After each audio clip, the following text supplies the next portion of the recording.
Amelia clutched her coffee mug, the steam warming her face as she gazed out the window. New York City. After years in the suburbs, she was back. The move had been her husband David's idea, a chance to be closer to his new job. Amelia wasn't sure how she felt about it. She missed their quiet cul-de-sac, their dogwood tree, the familiar faces at the bakery. David, ever the optimist, saw it as an adventure. He spoke excitedly of Broadway shows and museum trips. Amelia nodded, trying to share his enthusiasm, but a deep part of her felt uneasy, like a forgotten melody playing on a loop in her mind. One crisp autumn afternoon, David was late at work. Restlessness gnawed at Amelia. She decided to take a walk, her feet leading her almost unconsciously towards a familiar street corner. Bleecker Street, her old street. Her childhood home was just a few doors down. Amelia stopped in front of the brick building.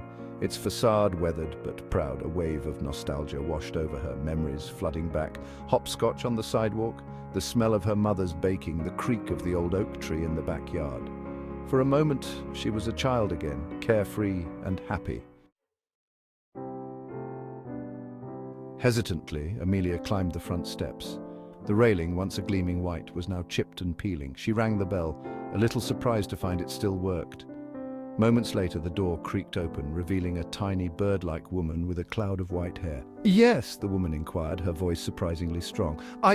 I used to live here," Amelia stammered, feeling foolish. "A long time ago." The woman's eyes widened. "Really? What were you, about 5 years old when you left?" Amelia chuckled. "I was 10, but it does feel like a lifetime ago." Come in," the woman insisted, ushering her inside. "I'm Mrs. Goldstein. This old place has seen its fair share of tenants." The hallway was dimmer than Amelia remembered, the air thick with the scent of mothballs and something faintly floral. Mrs. Goldstein led her into a dusty but cozy living room where a man sat in a worn armchair reading a newspaper. "Henry, look who it is," Mrs. Goldstein announced. "It's one of the little girls who used to live here." The man, Henry, peered over his spectacles. He had a kind face, etched with wrinkles that spoke of a life well lived. "Welcome back," he greeted her with a warm smile. "It's not often we get visitors from the past."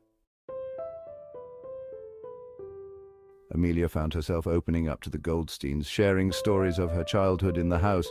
They listened with rapt attention, their faces lit by a mixture of amusement and something else, a hint of wistfulness, perhaps.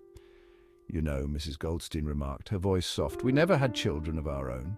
It's been just the two of us in this big old house." Amelia felt a pang of sympathy for the elderly couple. They were surrounded by memories just as she was, but theirs were tinged with a quiet sadness.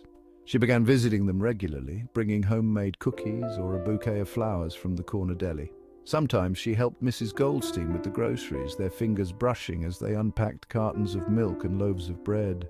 Other times she read aloud to Henry, his eyes twinkling with delight as she breathed life into the words on the page. As the weeks turned into months, Amelia felt a deep connection forming with the Goldsteins. They were like the grandparents she'd never had, offering a comforting presence in the bustling city that still felt unfamiliar. And in them, she found a sense of belonging that had been missing from her life. One afternoon, Mrs. Goldstein led Amelia upstairs. "We've been meaning to show you something," she said, her voice laced with a touch of mystery. They stopped in front of a door at the end of the hallway. Amelia's heart skipped a beat. It was her old room. She hesitated, a mix of excitement and trepidation washing over her. Mrs. Goldstein gave her a gentle nudge. "Go on, dear, it's all right." Amelia pushed open the door.